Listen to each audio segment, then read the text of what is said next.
Welcome back. This is Scott from Rebel Driver's Garage, and today I'm working on this. It's a small block 400 from BluePrint engines.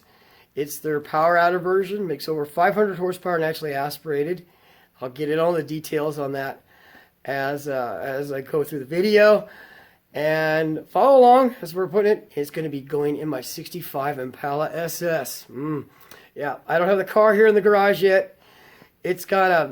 There's no point in bringing it in. It'll just be in the way until I'm actually ready to put it in.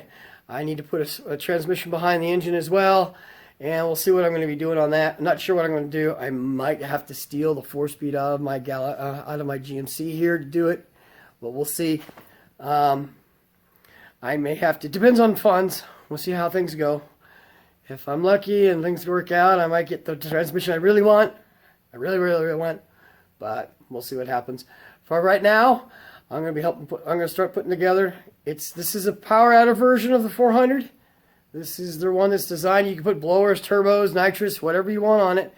I'm doing it naturally aspirated for right now, and I'll show you how I'm putting it together. Follow along.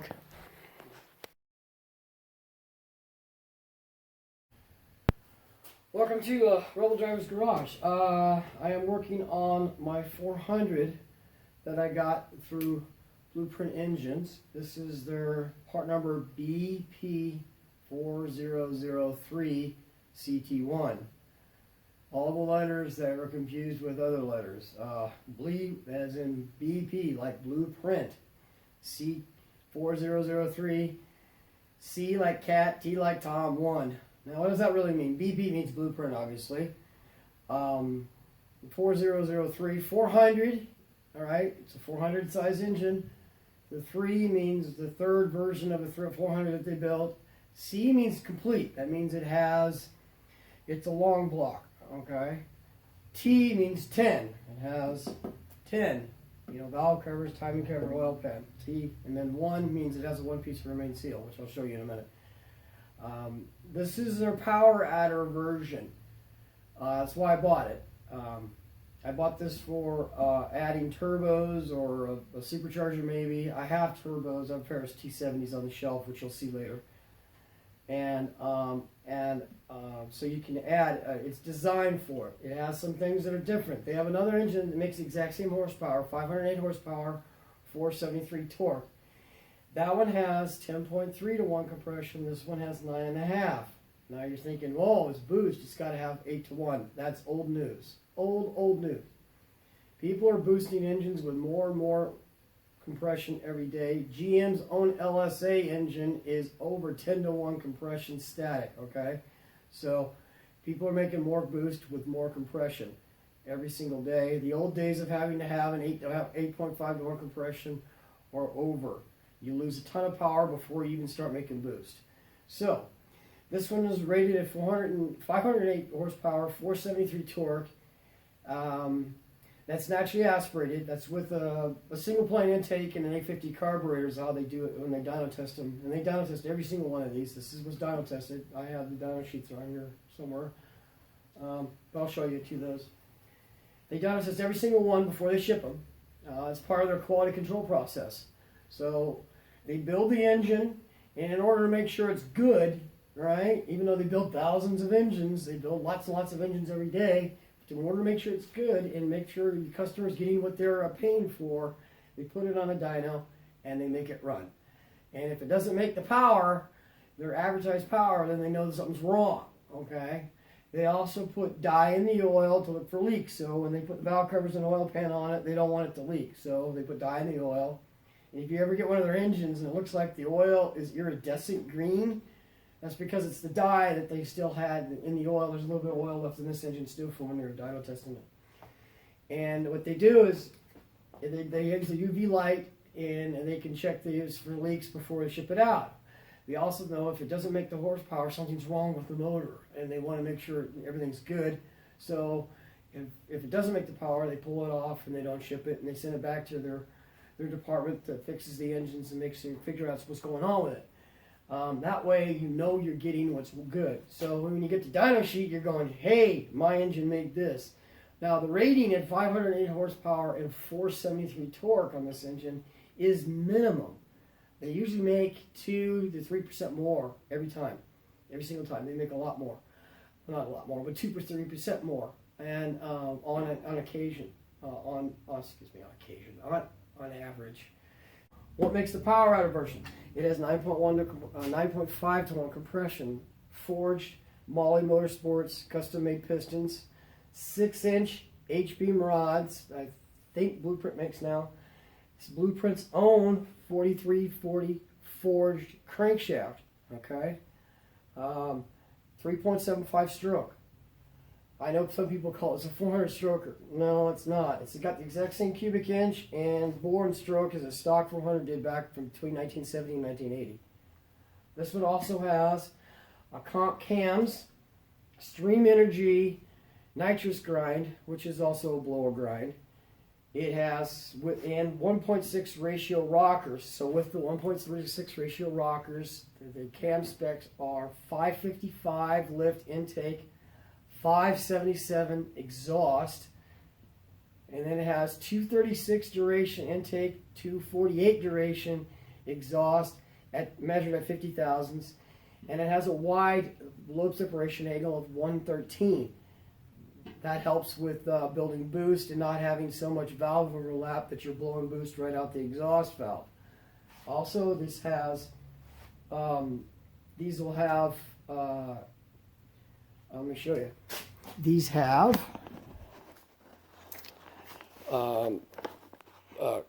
comp cams lifters, though BluePrint uses a different set of roller lifters nowadays. I'm not sure who makes them for them, but they're being made for them these days. These are tie bar style lifters. A lot of the roller cam engines use the factory style, GM style Delphi lifters with the little spider thing that bolts on it. And this block that they build, this is a BluePrint Engines block that they build. They make them so you can put Delphi style lifter, a factory style 350 lifters in it if you wanted to. These these blocks are actually cast in the U.S. All right, BluePrint has them cast. I think they're cast in Indiana, and they go to BluePrint as a raw casting, and then they have 5 CNC machines that turn a little blob of steel that kind of looks like a block, and then they turn it and they machine it everything. And they machine the faces on this. They put the fuel pump boss on, which is also nice that BluePrint actually has fuel pump bosses on all their small blocks. Every single one has one. Even if you buy like one of their Vortec 350s that they make, they have a really popular one that has a fuel pump boss on it. And then you can run it like that. So I'm going to pop the valve cover off. This is an older engine. I bought this one off their eBay page. It was a scratch and dent, so I got a good deal on it. They used to run these, which are comp cams, high energy roller rockers. They now make their own. They make a stainless steel rocker. So if you buy an engine today that comes with roller rockers, it's going to have 1.6 stainless steel, smaller body roller rockers. This is an older engine. Like I said, it sat around. It was, I got it on the scratch and dent sale. I came back. See, it's got this screwed up paint. It's got the little messed up timing cover. And it had some mangled valve covers, and the dipstick was bent. It was a freight damage, but they gave me a screaming good deal on it because of that. And they pop up on their YouTube page, or not their YouTube, their eBay page every now and again. And but this one, and a lot of their scratch and dent ones that they have, you can't tell what's scratch or dent. I'm going to change out these valve covers. These are the valve covers that normally come on them. They're just, they're chrome. They even have their own BluePrint Engines oil cap. They're basically, they figure it like this. Why do they use chrome valve covers? Just plain old. Well, think about it. If you go to a car show, how many different sets of valve covers do you see there, right? Everybody likes something different. Everybody. So if you put on, say they custom make $300 valve covers, and you pay the extra money for them, but you don't like them because they don't match the color tone of your car. They don't match the what you're doing with, like, say, the intake, right? Then you're gonna get like, oh man, I don't want those, and that's exactly what happens. So they just put these on. They know you're gonna change them. It doesn't void to warranty to change your valve covers at BluePrint engines.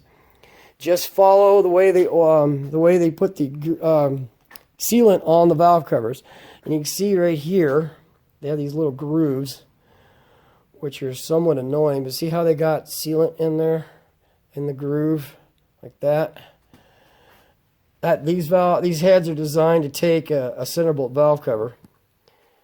So you can see the holes there for the centerbolt valve covers, though their centerbolt valve covers will not work with these big bodied rocker arms. But if you're running like a regular stamp steel rocker arm, you could run a centerbolt valve cover on these cylinder heads. These are also their cylinder heads. They're BluePrint engine's own design. They're not somebody else's design with their name etched on them. Okay? And then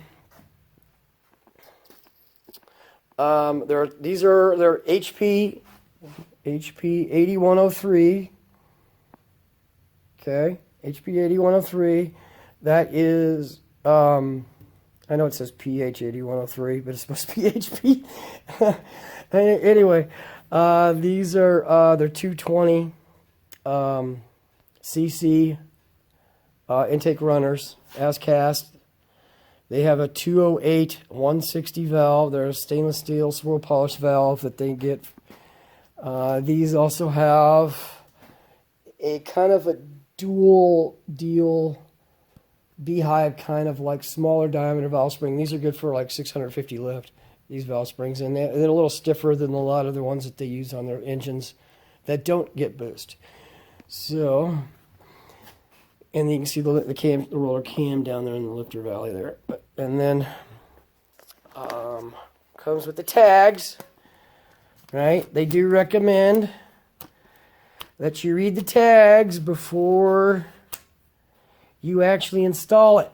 Don't just cut these off and throw them away. Read the tags, okay?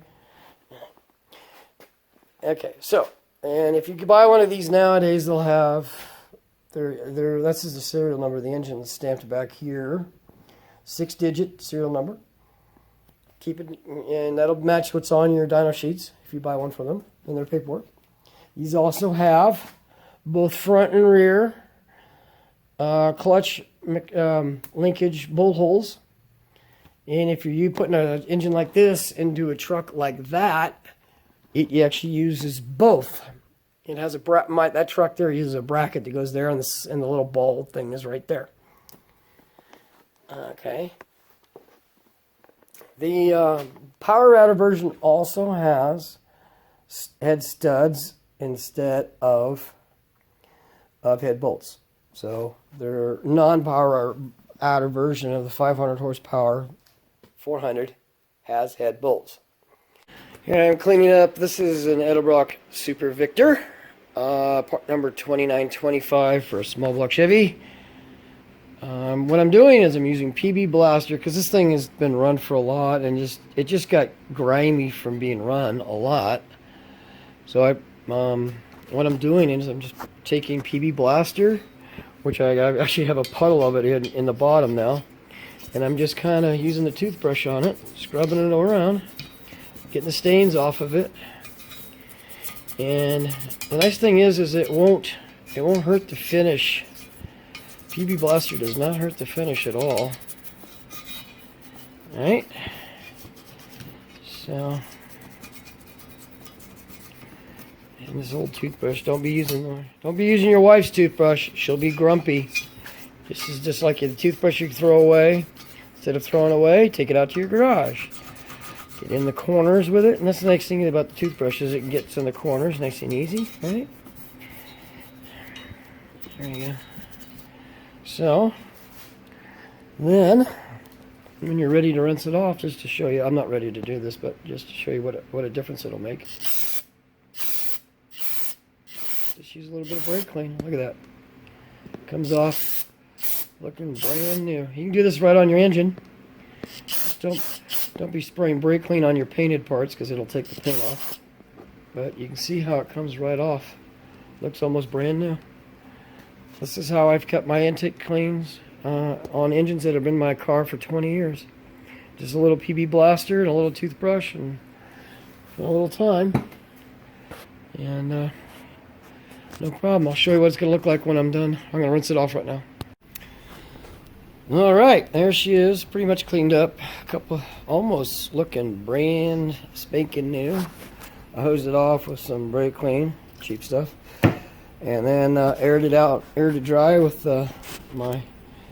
my compressor air gun. And she turned out pretty darn good. Oops, get my fingers out of the way of the lens. Almost brand new looking. Not bad for a swap meet intake that I paid probably less than half what new one of these costs. And now I'm just going to do a little more cleanup on it. Make sure there's nothing in it. And before I install it on my small block 400. My intake bolts, these are the kind I'm going to use. These are 12-point small diameter ones. They fit nicer when you have like single plane intake manifolds. So I like to use Right Stuff on intakes. Ultra gray, ultra black works as well. And then see, I'm going to be using Felpro 1206s. These are big port heads, so the 1206s fit the bigger port heads. If you're running like one of BluePrints, like aluminum heads that has 195 cc's with the smaller 195 cc ports, and then a 1205 might work better for you. I would suggest that if you're running like an Edelbrock Performer RPM intake instead of the Super Victor. Now, what's important is it's not so much important that the gasket is the same size as the intake port on the head, okay? What you're more important is for proper sealing so you don't have mystery vacuum leaks and wondering why your engine never runs right. It's got to fit the port on this intake manifold. These have big ports, these Super Victors. Most intakes from like Edelbrock and Lion have small ports. They're designed to fit small port heads, like the factory style GM heads. And using a big gasket like this on one of those intakes is just going to cause you problems. So make sure it fits. It's better to have the intake gasket fit the port of the intake manifold than it is the cylinder head, okay? And I'll show you a couple of tricks for the way I seal them. But even the Victor Jr., which I have on my 383, which is under the hood of this truck that I'm using for workbench right now. It has Victor Jr. intake, Victor Jr. intake manifold, and their ports are really small, and they're designed to go bolt right onto a stock GM head, like a old Fuelie head, and fit the ports without having to port match them. And I don't. Port matching on an intake manifold is a lot of labor for very little horsepower gain. If you're drag racing and you're trying to get that trophy every week, it's one thing. For a street car, it's a waste of time. So, what I'm going to be doing is, first thing I'm going to do is get out my gasket sealant and start putting some gasket sealant on the engine. This on your head until the thought goes away. Got it? Good. Okay, moving on.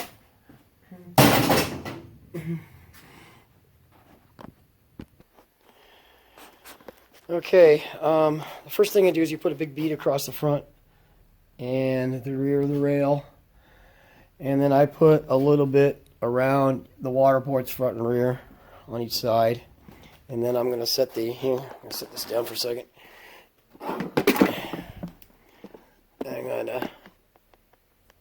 I'm going to put the intake gasket on, like so.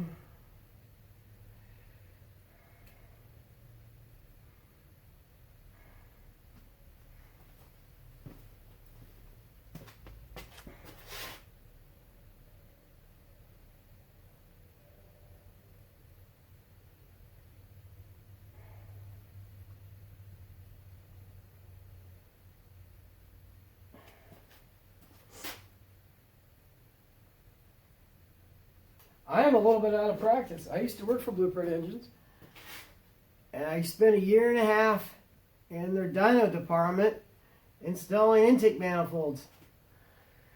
Did upwards of, let's see, my record I think was 53 in one day.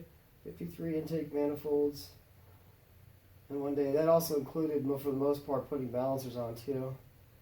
That was on a 10-hour shift. So if you do the math, I was pushing one like every 10 minutes. Though they have better tools for this purpose, where you can just knock them out super fast, and you're doing the same kind of engine over and over again. So I mean that day we did Fords and Chevys, and Fords take a little longer than these for the most part.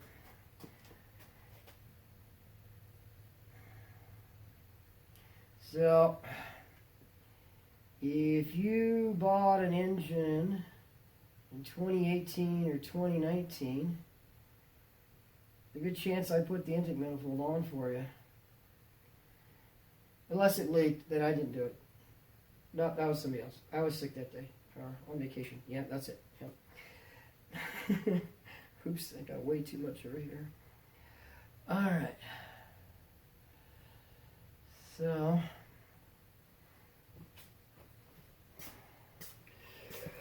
okay, wipe off the excess.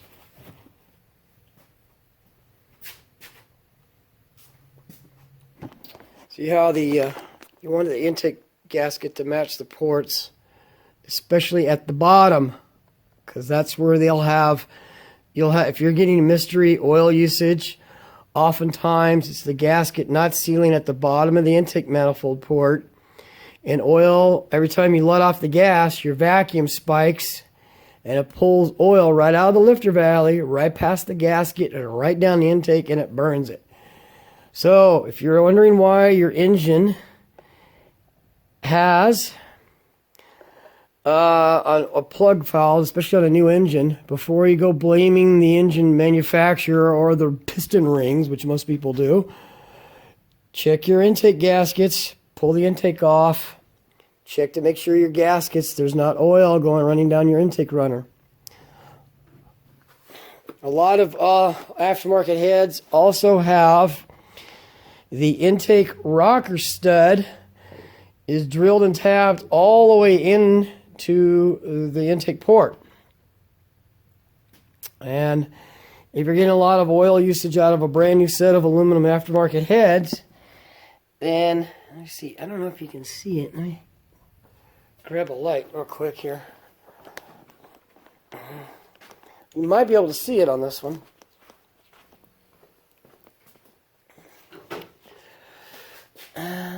Oh yeah, there it is.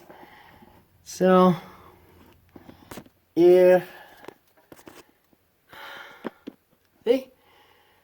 There's your intake rocker stud on the intake side and the intake port coming down, and you can actually see thread sealer that they have on it, so it doesn't leak oil into your cylinder head. See? There's one there too. I'm sorry, my camera's sideways here. Okay, I got the bolts tightened. I wasn't going to bore you with a tutorial on how to tighten intake manifold bolts on a small block Chevy. There's a million videos on YouTube to watch that. The cliff notes are, you start in the middle, you work your way out in a crisscross pattern, and if you're using a torque wrench on a small block Chevy, you go 15 and then 25 pounds. Go over 3 times. That means you do it once at like 15, and then you go again at 25, and then again, and then at the third time at 25. Okay? Yep, easy. Yep, no problem. Just don't get gorilla and strip your threads. One other thing, make sure your intake bolts are long enough that they actually go into the heads, just because of some aftermarket intake manifolds are pretty thick, especially big block Chevys. Anyway, moving on. Alright, so I was putting the carburetor studs on. I was digging through my box of Holley parts over here. Holley carburetor parts. And I have some studs, and I was looking for some. And I came across the size studs here. Right? This is a aftermarket stud kit. I'm not going to name the names, but in what planet where this is okay? This is a 5/16 carburetor stud. It has coarse threads that go on one end to go into the intake manifold, and it has fine threads for the nut, right? Here is the nut, and of course it comes with a washer. But this is the nut. You know what size this nut is? It's 12 millimeter hex on a 5/16 stud. 12 millimeter, right?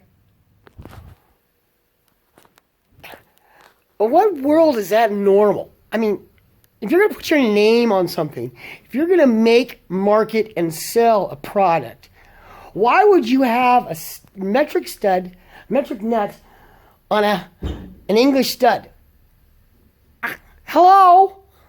Is that dumb? Yeah. If you think that's dumb, yeah. Call up the company that made it and yell at them. They deserve it.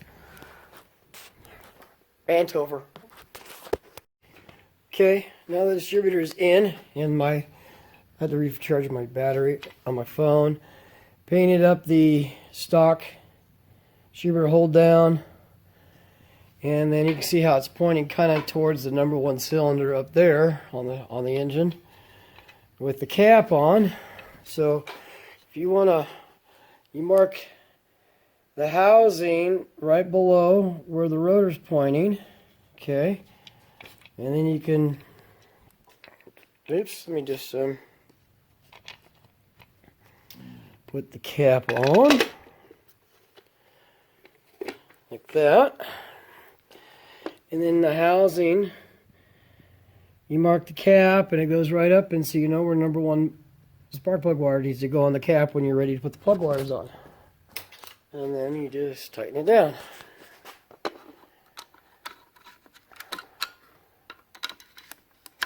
Like so. And I like to have the vacuum advance kind of pointing at a 45-degree angle this way. And that way it gives me some room to move it this way and that way when I time the engine. It's not going to hit it's not going to be way over here where it hits the intake manifold, and it's not going to go back and hit the firewall. So, not that it would on this car anyways, but and if you're running the vacuum advance, it's kind of nice to have the hose kind of pointing towards where you're going to put the hose. On a Holley carburetor, it goes there for the most part. And then I also was polishing. I was waiting on my phone to recharge because I killed the battery. I did some polishing on my old used Holley 850 double pumper, and I installed it. This I got used. I got pretty cheap because it had a broken base plate. Found it on eBay.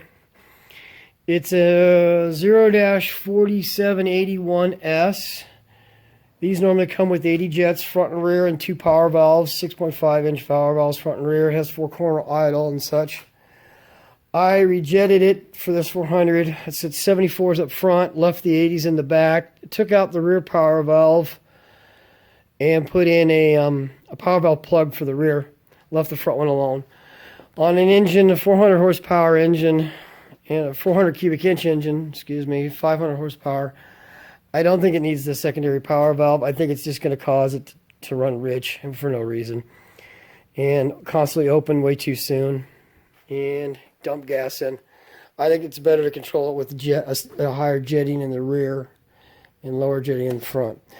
Anyway, that's just me. I'm gonna give it a shot. That's my actually the carburetor turned out pretty nice. These S shiny carburetors that end in the part number S, I mean, they get grungy, and like this one was kind of grungy and a little bit of mother's polish, and I used a toothbrush to get into the kind of the crooks and nannies and stuff, and it came out looking pretty good.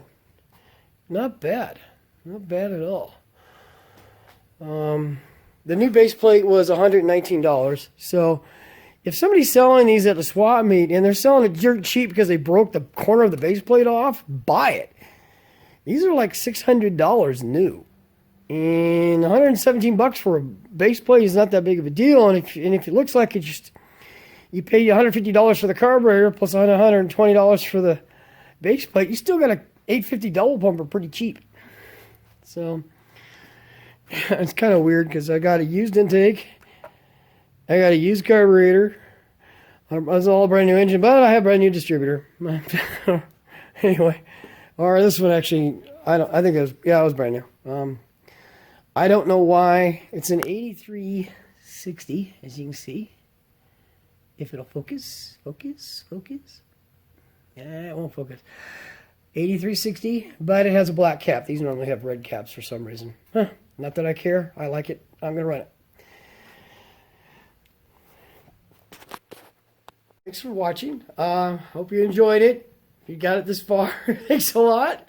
And if you like the videos, if you like what I'm doing, you like following along, please hit the like button, hit the subscribe button, hit the little bell thing that gives you notifications of new videos when I post them up. I try to get them out at least once a week. Though with a full-time job, I'm still working full-time. I'm not one of those guys who's a full-time YouTuber yet. Wish, hope, man. I still work at a shop. I build cars for a living and then when I come home, I build cars. So anyways, keep it up. Thank you very much for watching, and we'll do more of this. Keep an eye out for the Project 65 Impala SS that's going to be coming into the garage to get this engine. And when I bring it in, that's Project Evil Orchid. And I'll bring more, and I'll be giving more explanations on that as the time goes along. So thanks for watching, and continue to watch as I continue to put this engine together. And we're going to make modifications to it. I'm going to be changing out a few more things on it, so keep an eye out. Thanks a lot.